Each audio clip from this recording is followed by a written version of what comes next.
नमस्कार, आप सभी का फिर एक बार स्वागत है जन्म पत्रिका विश्लेषण कार्यक्रम में। आज प्रश्न लेंगे अनिक बनर्जी जी की। पश्चिम बंगाल मालदा से प्रश्न लिखते हैं। उनकी जन्म तारीख 13 अक्टूबर 1968, रविवार के दिन सुबह के 6:15। इनके प्रश्नों की तरफ सीधे आगे बढ़ेंगे क्योंकि इनकी पत्रिका भी थोड़ी बहुत इम्पॉर्टेंट है, महत्वपूर्ण है। क्योंकि उन्होंने जो प्रश्न पूछा था, पहली बात तो देखेंगे रेड मार्क से जो इंडिकेट की हुई है पंचम और षष्टम। यहाँ देखेंगे कि पंचम भाव का स्वामी पत्रिका में, कोई भी पत्रिका जैसे मेष लग्न से शुरू करके मीन लग्न तक कोई भी पत्रिका में पंचमेश होते हैं। पंचम भाव के स्वामी पंचमेश बोलते हैं।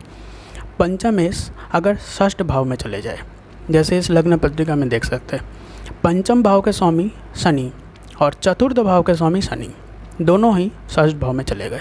अगर पंचम भाव के स्वामी षष्ठ भाव में चले जाते हैं तो जिनकी पत्रिका में इस प्रकार के योग बनते हैं, उनके अंदर एक धोखा देने की एक प्रवृत्ति बन जाती है। उनके अंदर ना चाहते हुए भी और सभी को धोखा देंगे। जो उनके हित में चाहने वाले उन्हें भी धोखा देंगे, जो हित नहीं भी चाहते उनका तो खैर कहना ही क्या, क्योंकि ये पूर्व जन्म के पाप कर्मों की वजह से होती है। पंचम भाव के स्वामी षष्ठ भाव में, चूँकि इनकी भी एक इम्पॉर्टेंट स्पेशल डॉक्यूमेंट्री, विशेष जानकारी जैसे हिंदी में बोलते हैं, तो आने वाले समय में, इसलिए दर्शकों को जानकारी मिलनी काफ़ी ज़रूरी है कि पत्रिकाओं में बाकी ग्रहों के साथ इस प्रकार की अगर युति होती है, इसका रिज़ल्ट क्या होता है, उसका फल क्या होता है, हमारे डेली जीवन पर और डेली रूटीन पर उनका क्या इफ़ेक्ट होता है, उनका क्या असर होता है, ये हम जानने वाले हैं आने वाले समय जब डॉक्यूमेंट्री शुरू होगी। अब एक और सवाल आता है कि जो अनिक बनर्जी ने जो प्रश्न पूछे हैं, उनके हिसाब से देखेंगे तो प्रश्नों के उत्तर यही सभी है। पंचम भाव के स्वामी षष्ठ भाव में बैठे हुए, ये पूर्व जन्मों के पाप कर्मों की वजह से। क्यों? क्योंकि षष्ठ भाव के स्वामी गुरु द्वादश भाव में बैठे हुए बुध के भाव में, उनकी दृष्टि अष्टम भाव पर, षष्ठ भाव पर और चतुर्थ भाव पर। अनिक बनर्जी ने जो प्रश्न पूछे थे कि जब अभी तो बुध की महादशा चल रही है, पूछा था कि 2018 के पहले मुझे जेल क्यों जाना पड़ा, कारावास ऐसा क्यों हुआ। देखिए इस पत्रिका को, जो दर्शक देखते हैं, जो पुराने समय से जुड़े हुए, उनके लिए तो काफ़ी ज़्यादा हेल्पफुल बेनिफिट है। जो आज नए जुड़ रहे हैं या फिर इस पत्रिका को देखेंगे, उनके लिए इम्पॉर्टेंट है और बहुत ज़्यादा महत्वपूर्ण है कि पुराने जितने भी पत्रिका विश्लेषण हुए हैं उनके कार्यक्रमों को भी थोड़े देखिए, ताकि वहाँ जो योग बनते हैं, वहाँ जो योग बने हैं जिन के पत्रिका में, वो थोड़ी क्लियर आपको होती रहे, पता चले कि एग्जैक्टली है क्या। अचानक से इस पत्रिका को देखेंगे या फिर एक दिन में अगर सब पत्रिका के बारे में जानकारी लेना चाहेंगे तब प्रॉब्लम हो जाएगी। तब भ्रमित होने के अलावा और कोई रास्ता नहीं, क्योंकि एक ही दिन में इतना सारे पत्रिकाओं की जानकारी मिल पाना पॉसिबल नहीं होती। एक दिन में या फिर वीकली हो, चाहे वो डेली एक दिन के बाद हो, तब जाके आप थोड़ी बहुत ईजीली जान सकते हैं कि पत्रिका में जो योग बनते हैं किस प्रकार के बनते हैं, दृष्टि होती भी होती है तो किस प्रकार की होती है, कैसे होती है, कहाँ कहाँ उनकी दृष्टि होती है। क्योंकि डॉक्यूमेंट्री वगैरह में सिर्फ एक या दो ग्रहों के बारे में होती है, पर ये जो लोगों की जो जन्म पत्रिका है, जो लोग प्रश्न पूछते हैं, उनकी जो जन्म पत्रिका बनी हुई रहती है, 9 के 9 ग्रह कहीं ना कहीं पत्रिका में मौजूद होते हैं। और ग्रह जिस भाव में बैठे हुए होते हैं उसके अनुसार ही उनकी दृष्टि इधर उधर किसी भाव में पड़ती है। किसी भाव में ये दृष्टि युति उटपटांग खराब योग तैयार करती है, किसी भाव में अच्छे ग्रह की युति होती है तो अच्छा प्रभाव क्रिएट होता है। अब ये भाव विशेष पर डिपेंड करते हैं कि भाव कौन सा है, 6, 8, 12, 3, लग्न, भाग्य, पंचम कौन सी है, क्योंकि इनकी भी पत्रिका बहुत ज़्यादा इम्पॉर्टेंट है। यहाँ पे कई सारे एक साथ योग बन रहे हैं। देखेंगे इनके पत्रिका में, प्रश्नों की तरफ इनके आगे बढ़ते हैं। जैसे पंचम भाव के स्वामी षष्ठ भाव में, ये पूर्व जन्मों के पाप कर्मों की वजह से ऐसे इस तरह से हो जाती है। उनके अंदर धोखा देने की प्रवृत्ति बढ़ जाती है, धोखा देने की जो टेंडेंसी होती है ज़्यादा, इनकी भी पत्रिका में देख सकेंगे। षष्ठम भाव में राहु और शनि, जैसे पुराने दर्शक जो है जानेंगे, उनको पहले ही बताए थे राहु और शनि इकट्ठे बैठते हैं। पहले इतने दिन जो पत्रिका हम लोग देखे हैं उनकी जो विश्लेषण कार्यक्रम हुए, दृष्टि होती थी, किसी की एकादश में थी, किसी की लग्न में थी, किसी की पंचम में थी, इस प्रकार से। अभी अगल बगल दो बैठे हुए, एक ही भाव में दोनों ग्रह की होती, राहु और शनि। और जब शनि की महादशा चल रही थी, ये योग काफ़ी ज़्यादा प्रबल थे। यानी कि अनिक बनर्जी ने जो प्रश्न पूछा था 2015 के पहले, जब शनि की महादशा चल रही थी, अभी बुध की महादशा चल रही है, जब शनि की महादशा चली थी, शनि षष्ठ भाव से सीधे द्वादश भाव को देख रहे। द्वादश भाव में सूर्य बैठे हुए, शनि सूर्य की दृष्टि होती आमने सामने, और राहु और सूर्य इनकी भी दृष्टि आमने सामने। यानी सूर्य शनि से भी दृष्टि में है, राहु से भी दृष्टि में है। पूरी तरह से सूर्य की जो पावर है शनि की महादशा में डाउन हो गई। शनि की पहली दृष्टि अष्टम भाव पर, अगली वाली दृष्टि द्वादश भाव पर, फिर अगले वाली दृष्टि तृतीय भाव पर। एक और बात जानेंगे अनिक बनर्जी जी, तृतीय भाव में देखेंगे शनि और चंद्र की दृष्टि होती। यानी कि पिछले जन्म में ने क्या कर्म किए थे, ये बात जानने वाली है। पिछले जन्म में आप कई बड़े पोस्ट में थे, जैसे अधिकारी वगैरह, गवर्नमेंट अधिकारी होते, उनके बड़े पोस्ट में थे। तो आप सोचते थे कि चलिए जो मेरा शत्रु है हम उसको मार डालेंगे, और आपने ऐसे किया भी है। कई शत्रुओं को मार डाला आपने, मतलब मर्डर कर दिया। मार डालने का मतलब सीधा मर्डर कर दिया। तो आपने जब मर्डर किया था उस समय तो आपका योग अच्छे थे, तब आपने मर्डर किया। पर इस जन्म में उसी का रिज़ल्ट, फलस्वरूप उसी का रिज़ल्ट इस प्रकार से ग्रह की कॉम्बिनेशन और युति बन गई। कारावास क्यों हुआ शनि की महादशा में? क्योंकि वहाँ भी तो भूत प्रेत होते हैं, जगह कोई अच्छी जगह नहीं होती, वहाँ पर भी भूत प्रेत रहते हैं। शनि सूर्य की भी दृष्टि होती वहाँ पर भी है, यानी कि एक बदनामी के योग। सिर्फ अकेला शनि या सूर्य नहीं, राहु और सूर्य की भी दृष्टि होती आमने सामने। वहाँ पर गुरु भी बैठे हुए हैं, षष्ठ भाव के स्वामी, और केतु भी बैठे हुए हैं। गुरु और केतु की इकट्ठी दृष्टि चतुर्थ भाव पर, फिर षष्ठ भाव पर, फिर अष्टम भाव पर। जब आपने प्रश्न पूछा था तभी आपको बता दिए थे कि सूर्य का रत्न माणिक्य हटाना है। क्यों? अभी देखेंगे। सूर्य एकादश भाव के स्वामी है, तुला लग्न की पत्रिका और मिथुन राशि।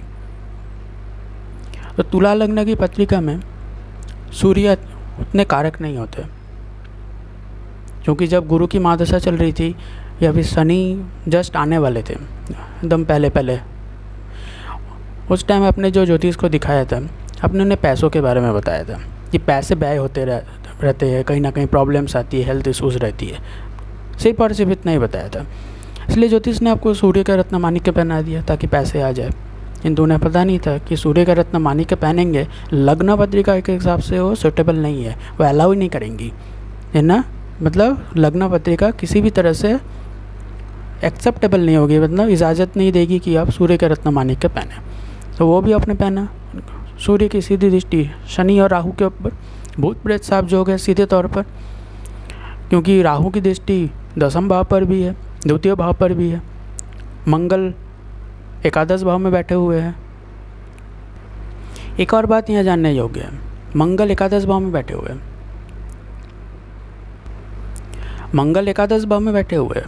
मंगल एकादश भाव में बैठ करके द्वितीय को देख रहे हैं, उसके बाद पंचम को, उसके बाद षष्ठम भाव को। यानी कि षष्ठम भाव में आप देखेंगे द्वितीय और षष्ठम, इन दोनों भाव पर अंगारक योग की युति तैयार होती है। षष्ठम भाव पर तो ज़्यादा, क्योंकि राहु और शनि के ऊपर सीधे तौर पर मंगल की दृष्टि, और द्वितीय भाव पर देखेंगे राहु और मंगल की दृष्टि होती। यानी कि जो कुछ भी आप बोलते हैं, जो कुछ भी आप अभिव्यक्त करते हैं, स्पीच देते टाइम, तब लोग सुन के भड़क जाते हैं, क्योंकि राहु और मंगल की दृष्टि होती है अंगारक योग। लोग ऐसे ही सुन के आपको भड़क जाते हैं, क्योंकि लग्न में शुक्र और बुध की युति है, क्योंकि शुक्र लग्नेश है, अष्टमेश भी है। तो कोई भी मतलब किसी भी फील्ड में आगे बढ़ेंगे तो कहीं ना कहीं आपको विलम्ब होगा। ऑब्स्टेकल्स आएंगी, उसके बाद ही आप आगे बढ़ पाएंगे। जो चीज़ आप आज चाहते हैं, आज चाहेंगे तो कल ही मिल जाए, ऐसे नहीं है। क्योंकि लग्नेश अगर शुक्र है तो अष्टमेश भी शुक्र है। अगर लग्न का रिजल्ट देंगे तो अष्टम का भी फल देंगे। दोनों ही भाव है, उनका रिजल्ट दोनों ही भाव का मिलेगा। अष्टमेश अगर लग्न में बैठ जाए, क्योंकि लग्नेश भी है, लग्नेश लग्न में बैठे हुए हैं, अष्टमेश भी है, उनका भी रिजल्ट वहाँ लेके कैरी कर लिए शुक्र। जब लग्न में बैठे हुए शुक्र तो अष्टम भाव का प्रभाव दे रहे हैं, लग्न का भी देंगे। हर एक फील्ड में आपको विलंब ऑब्स्टेकल्स मिलेंगे, होंगी, कामकाज आपके पूरे होंगे। ऐसा नहीं है कि हुआ ही नहीं, जो सोचे मतलब करने के लिए आगे बढ़े, हुआ ही नहीं, कंप्लीट ही नहीं हुआ, जैसा का तैसे रह गया। ऐसा नहीं होगा, होगा ज़रूर, पर काफ़ी ज़्यादा विलंब होगा, लेट होगा, देरी से काम होगा। यानी जो कुछ आप आज सोच रहे हैं, तकरीबन 6-7 महीना मिनिमम, मतलब कम करके सोचिए कि 6-7 महीने के बाद तब जाके आपका काम पूरा होगा। जो काम आप 6-7 महीना पहले सोचे थे वो 6-7 महीने के बाद होगा। मतलब इतना ज़्यादा लेट, देरी, सिर्फ और सिर्फ शुक्र के कारण। क्योंकि अभी देखा जाए तो बुध की महादशा चल रही है, बुध भाग्यश होते हैं। शनि की महादशा निकल गई, कहीं ना कहीं आप बच गए। आपने कहा था कि आपको कौन शत्रु फंसाया था, कहीं ना कहीं ये बात सही है कि शत्रु आपको बिगाड़ कुछ नहीं पाए, ना ही आपको कुछ हानि कर पाए, ये हो सकता है। क्योंकि षष्ठम भाव काफ़ी ज़्यादा मजबूत है, राहु, शनि, गुरु, केतु, सूर्य, इतना सारे ग्रहों की युति, मतलब द्वादश भाव और षष्ठम भाव काफ़ी ज़्यादा मजबूत है। तो शत्रु तो ऐसे भी हानि नहीं कर पाएंगे, हानि करने से पहले उसका ही हानि होगा। तो यहाँ कोई प्रॉब्लम नहीं है। प्रॉब्लम इधर है कि अभी जो बुध की महादशा चल रही है, भाग्य भाव के स्वामी बुध, द्वादश भाव के स्वामी लग्न भाव में बैठे हुए, अभी भी चांस है आपके फंसने का। और आप जो बोल रहे थे कौन सा शत्रु मुझे फंसाया है, कौन है जो मुझे फंसाया, लड़का है कि लड़की है, बॉयज़ है कि गर्ल्स है, तो एक बात 100% क्लियर जानना चाहिए कि बॉयज़ ही है। शत्रु में से जिन्होंने आपको फंसाया है, जिन्होंने आपको मुसीबत में डाला है, ये कोई बॉयज़ ही है, कोई गर्ल्स नहीं है। जब कोई महिला नहीं है, पुरुष ही है जिन्होंने आपको मुसीबत में डाला। कहीं ना कहीं राहु अष्टम भाव में है, इसलिए आप पूरी तरह से भ्रमित है कि है कौन ये, किन्होंने आपको फंसाया। फंसे तो है, इसको आपको पता है कि हम फंस गए, पर किसने आपको फंसाया, किसने आपको मुसीबत में डाला, किसने आपको कारावास घुसाया, ये है इम्पोर्टेंट। तो कहीं ना कहीं महिलाओं ने आपको कुछ नहीं किया।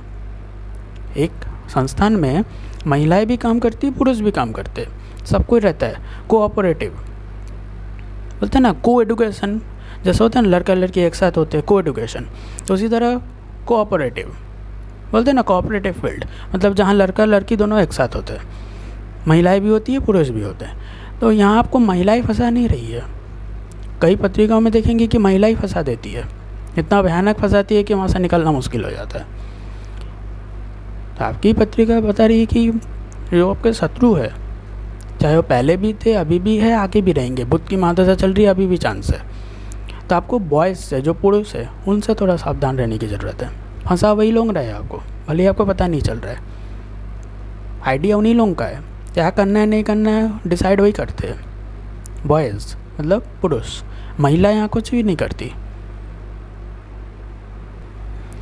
पिछले जन्म में जो आप लोगों को मार डालते थे, क्योंकि आप सोचते थे हम आधिकारिक पावर में, बहुत ज़्यादा पावर है मेरे पास, तो जो मेरे विरोधी होंगे, शत्रु होंगे, उसको मार डालेंगे, कईयों का मर्डर भी किए ही है।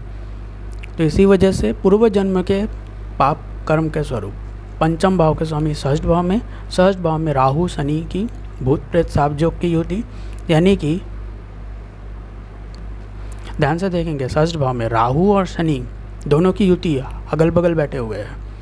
राहु और शनि षष्ठ भाव में बैठे हुए हैं, यानी भूत प्रेत जिनको आपने मारा था, वे लोग अभी भी घूम रहे हैं। शत्रु आपको श्रापित देने के लिए बैठे हुए हैं, क्योंकि इस जन्म में शत्रु आपका कुछ बिगाड़ नहीं पाएंगे, क्योंकि वैसा वाला पावर जो आपका पिछले जन्म में था, इस जन्म में नहीं है। इसी वजह से राहु, शनि, गुरु, केतु, सूर्य, इतने सारे ग्रह 6 और द्वादश को देख रहे हैं। 6 और द्वादश काफ़ी ज़्यादा शक्तिशाली, मजबूत है, इतने सारे ग्रहों की दृष्टि होती। पर राहु और शनि की जो भूत प्रेत साप जोग की युति है, ये भी कैरी फॉरवर्ड है पिछले जन्म से। पंचम भाव के स्वामी षष्ठ भाव में, यानी कि पिछले जन्म के पाप कर्मों की वजह से इस प्रकार के योग बैठे। धोखा देने की प्रवृत्ति रखेंगे, ऐसे ऐसे आइडिया लगाएंगे कि आप खुद ही संघर्ष करना शुरू कर देंगे। ये भी एक कारण हो सकता है कि धोखाबाजी आपने बाकियों के साथ किया है, शत्रु ने आपको फंसा दिया, क्योंकि आपके अंदर धोखाबाजी की टेंडेंसी है। धोखा देने का आपका मतलब मन करेगा, क्योंकि वहाँ राहु और शनि की भूत प्रेत साथ योग की होती है। शनि की महादशा चल रही थी, चतुर्थ भाव के स्वामी थे, पंचम भाव के स्वामी थे, षष्ठ भाव में बैठे हुए। आपने क्या था, मन में बहुत ज़्यादा टेंशन चिंता लगती है, इसी वजह से होती है, क्योंकि शनि के 2 भाव होते हैं हर एक पत्रिका में। मेष लग्न से शुरू करके मीन लग्न तक शनि के 2 भाव होते हैं। 2 भाव चतुर्थ, यहाँ पंचम। तुला लग्न की पत्रिका में षष्ठ भाव में बैठे हुए राहु के साथ भूत प्रेत साथ योग की होती। शनि की पहली दृष्टि अष्टम भाव पर, क्योंकि वहाँ पर गुरु और केतु की भी दृष्टि है। क्योंकि चंद्र में पत्रिका में चंद्र ठीक ठाक है, भाग्य भाव में बैठे हुए हैं, उनके ऊपर कोई भी पापक ग्रह की दृष्टि होती नहीं है।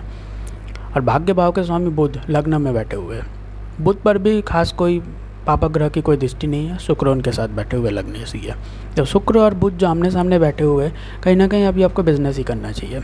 जॉब में आपको भले ही फंसाया है, आपको प्रॉब्लम किया है सब कुछ, पर आपको अभी बिजनेस करना चाहिए। क्यों? क्योंकि बिज़नेस आप अगर करेंगे, बुध की महादशा चल रही है, अभी बुध की महादशा 2035 तक चलेगी। 2035 के बाद सूर्य की महादशा आएंगी। जब सूर्य की महादशा आएंगे तब प्रॉब्लम और हो जाएंगी, क्योंकि बुध द्वादश भाव के स्वामी भी है। भाग्य भाव के अगर स्वामी है तो द्वादश भाव के स्वामी भी है। तो द्वादश भाव के स्वामी है, मतलब अभी भी आपके फंसने के चांस है। उसके बाद जब सूर्य की महादशा आएंगी तब भी फंसने के चांस रहेंगे, क्योंकि द्वादश भाव में सूर्य बैठे हुए। उसके बाद जब चंद्र की महादशा आएंगी तब जा कर के कहीं ना कहीं प्रॉब्लम दूर होने लगेंगी। चंद्र की महादशा आएंगी तब आपको इस प्रकार के कोई फंसाने वाला रहेगा ही नहीं, क्योंकि तब तक जो आपके प्रॉब्लम्स है, जो पिछले जन्म के कर्म हैं, जिनके हिसाब बाकी है, वो सब सूर्य की महादशा तक पूरी तरह कंप्लीट हो जाएंगे। क्योंकि अनेक बनर्जी जी आपके पत्रिका में काफ़ी सारे युति एक साथ मौजूद है। सूर्य का रत्न आप पहन नहीं सकेंगे, हटाना होगा, जो आपको पहले ही बता दिए। तो कहीं ना कहीं आपको पूजा पाठ में थोड़ा ध्यान लगाना होगा। शनि की महादशा में तो पॉसिबल नहीं थी, अभी बुध की महादशा में थोड़ी बहुत पॉसिबल होगी। सूर्य चंद्र मंगल आएंगे तब जा कर के और ज़्यादा पॉसिबल होंगी, क्योंकि देखा जाए कि बुध के बाद जब सूर्य आएंगे तो आपका स्वास्थ्य थोड़ा बिगड़ा हुआ रहेगा। आपका स्वास्थ्य बिगड़ा हुआ रहेगा तो आपको थोड़ा मतलब रिलैक्स होने में अनईजी फील होगा, थोड़ी प्रॉब्लम होगी, क्योंकि अष्टम भाव में राहु और शनि की भी भूत प्रेत साथ योग की होती है। तो भूत प्रेत साथ योग को भी हटाना है। अंगारक योग 2-2 भावों में है, एक नहीं 2-2 भावों में है, क्योंकि आपने दूसरों का मर्डर किया है तो कहीं ना कहीं उसका तो इफेक्ट आपके ऊपर ही पड़ेगा। इसी वजह से 2-2 भाव, द्वितीय भाव षष्ठम भाव, दोनों भाव पर अंगारक योग की होती। भूत प्रेत साथ योग भी है, शनि मंगल की शत्रु कॉम्बिनेशन वाली होती। उसके बाद केतु गुरु, फिर सूर्य शनि, राहु शनि, फिर उसके बाद राहु सूर्य। मतलब देखा जाए काफ़ी सारे योग एक साथ मौजूद है। कितना पूजा पाठ करते रहेंगे, उससे अच्छा है कम से कम मतलब कितने देवी देवताओं का पूजा पाठ करते रहेंगे एक साथ, एक ही दिन में इधर से उधर से पूजा पाठ में बिजी हो जाएंगे। उससे अच्छा है कि हर एक दिन कुछ ना कुछ थोड़ी बहुत करके पूजा पाठ कर सकेंगे, क्योंकि गुरु की दृष्टि राहु और शनि के ऊपर भी है। अगर राहु और शनि की भूत प्रेत साथ योग की युति को कम करना है, या फिर राहु और मंगल की अंगारक योग, या फिर शनि और मंगल की शत्रु कॉम्बिनेशन वाली योग तो अगर शांत करना होगा तो पूजा पाठ करनी पड़ेगी। कुछ ना कुछ सकारात्मकता को बढ़ावा देंगे तभी जाकर के कहीं ना कहीं प्रॉब्लम सॉर्ट आउट होंगे, क्योंकि गुरु भी द्वादश भाव में बैठे हुए हैं। फंसने के चांस अगर है तो गुरु ही आपको बचा पाएंगे, यानी कि पूजा पाठ ही आपको बचा पाएंगे। बिना पूजा पाठ किए आप अगर नास्तिक बने फिरेंगे प्रॉब्लम हो जाएंगी, क्योंकि पत्रिका में राहु शनि जितने भी अशुभ योग है वो आपको नहीं चाहेंगे कि आप पूजा पाठ करें। आप पूजा पाठ करेंगे तो उनकी जो नकारात्मकता है हटने लगेंगी। तो उनकी अगर नकारात्मकता हटने लगेंगी तो उनकी जो नकारात्मक प्रभाव है वो दे नहीं पाएंगे। इसीलिए वो नहीं चाहेंगे कभी भी कि आप अच्छे पूजा पाठ करें, ऑस्पिशियसनेस को बढ़ावा दें और उनकी जो नकारात्मक प्रभाव है वो पूरी तरह घट जाए। क्योंकि आने वाले टाइम में जब सूर्य की महादशा आएंगी तब स्वास्थ्य बिगड़ा हुआ रहेगा। मंगल आएंगी तब भी थोड़ी बहुत प्रॉब्लम होंगी। चंद्र आएंगी थोड़ी बहुत ठीक होंगी। तो कहीं ना कहीं जो अभी आप बिज़नेस कर रहे हैं आपको पार्टनरशिप में, यानी कि आपके वाइफ के साथ पार्टनरशिप में बिज़नेस करना ही पड़ेगा, अकेले नहीं होगा। इसलिए जो भी आप बिज़नेस करेंगे, जैसा भी बिज़नेस करेंगे पश्चिम बंगाल में, आपको कहीं ना कहीं उसे स्विच करना पड़ेगा पार्टनरशिप में। पार्टनरशिप अपने वाइफ के साथ स्विच करेंगे तभी जाके बचने के चांसेस बनेंगे। हो सकता है थोड़ी बहुत विलम्ब हो, थोड़ी बहुत ऑब्स्टेकल्स आए, थोड़ी बहुत बाधाएं आए, फिर भी क्योंकि अभी बुध की महादशा चल रही है, 2035 के बाद से सूर्य की महादशा आएंगी। सूर्य भी द्वादश भाव में बैठे हुए गुरु और केतु के साथ युति में, मतलब फंसने के चांसेस अभी भी है। तो उससे अच्छा बेटर होगा कि आप बिज़नेस जो कर रहे हैं इंडिविजुअली ना करके पार्टनरशिप में बिज़नेस करें, तभी जाकर के बिज़नेस चल पाएगी, वरना बहुत बड़ी मुश्किल हो जाएगी। और भी कई सारे लोग जो पत्रिका विश्लेषण के लिए देते हैं, जैसे अनिक बनर्जी जी की पत्रिका में लग्न में बुध बैठे हुए हैं, शुक्र भी बैठे हुए, ये बिज़नेस के दृष्टिकोण से काफ़ी ज़्यादा हेल्पफुल है। अब बिज़नेस कौन सा करना होगा? जनरल स्टोर, सीधे तौर पर दूध, दही, आटा, चीनी, ये सब के बिज़नेस को करेंगे तभी जा कर के आप आगे बहुत ज़्यादा सक्सेसफुल हो पाएंगे बिज़नेस में। गारमेंट्स का बिज़नेस अगर करेंगे तो बहुत ज़्यादा चलने वाला नहीं है, क्योंकि पत्रिका में बहुत ज़्यादा हेल्पफुल नहीं होगा, क्योंकि जब राहु और शनि की भूत प्रेत सापयोग की होती है, भूत प्रेत सापयोग वहाँ भी इफेक्ट करेंगे। तो उससे अच्छा है कि जनरल स्टोर यूज़ करें। जनरल स्टोर खाने पीने का सामान यूज़ करेंगे, दिल्ली के चिप्स वगैरह, जो जनरल स्टोर में जो इम्पोर्टेंट ग्रॉसरीज़ जो कुछ भी होते हैं, वह सब के बिज़नेस आप अगर स्टार्ट करेंगे तभी जा कर के फ़ायदा होगा। और उसको करने के लिए आपको पार्टनरशिप में बिज़नेस रखना होगा, क्योंकि पैसों की तरफ से कहीं कोई दिक्कत नहीं होगी, खाली गाली गलौज करने से बचना होगा। क्योंकि राहु और शनि की जो भूत प्रेत सापयोग की युति भले ही षष्टम भाव में बैठी हुई है, वहीं पर दृष्टि पूरी तरह युति बन रही है, फिर भी रोज़ के जीवन में इफेक्ट उनके ऊपर ही पड़ेगा। इसलिए जो आप गाली गलौज करते हैं राहु और मंगल की वजह से, अंगारक योग जो द्वितीय भाव में बैठे हुए, इसी वजह से आप गाली गलौज करने की प्रवृत्ति रखते हैं। हमेशा अगर गाली गलौज करते रहेंगे तब आप जाके प्रॉब्लम में पड़ेंगे, क्योंकि लग्न में शुक्र और बुध बैठे हुए हैं। फिर भी बहुत ज़्यादा जब उग्रता आ जाती है तब राहु और मंगल की वजह से आप गाली गलौज करना शुरू कर दें, ये भी कई प्रॉब्लमेटिक क्रिएट कर सकती है, और ये भी प्रॉब्लमेटिक है भी, क्योंकि पिछले जन्म में आप पिता समान या फिर बड़े हैं या फिर बुज़ुर्ग है, उनकी भेदभाव को आप देखते नहीं थे। आपके अंदर एक ही अहंकार था कि बड़े अधिकारी है, बड़े पोस्ट में है, जो मेरे शत्रु होंगे, जो मेरे विपरीत में बात करेंगे, उनको निपटा दिया जाएगा। निपटाने का मतलब सीधे तौर पर मर्डर कर दिया जाएगा। तो ये जो आप करते थे, इसी वजह से सूर्य पूरी तरह से पीड़ित हो गए। एक तो द्वादश भाव में चले गए, पंचम भाव, एकादश भाव के स्वामी द्वादश भाव में चले गए, पंचम भाव के स्वामी षष्ठ भाव में आ गए। अब शनि सूर्य की आमने सामने दृष्टि, राहु और सूर्य की आमने सामने दृष्टि, सूर्य पूरी तरह से पीड़ित हो गए। ये भी एक बदनामी के योग है, दोनों ही, शनि सूर्य भी, राहु सूर्य भी। जिनके भी पत्रिका में ऐसे योग बनते हैं उन्हें प्रॉब्लम हो जाती है, उन्हें कहीं ना कहीं ऐसे, वो लोग ऐसे ही कामकाज करने लग जाते हैं कहीं ना कहीं जिससे उसके मान सम्मान की हानि हो, जिससे उसका मान सम्मान में ठेस पहुँचे। क्योंकि सूर्य क्या है? हमारे मान सम्मान के कारक है। आफ्टर हेल्थ तो मान सम्मान के कारक ही, भले ही पत्रिका में कारक हो या मारक हो, और डिफरेंट अलग अलग पत्रिकाओं में वैरी करती है।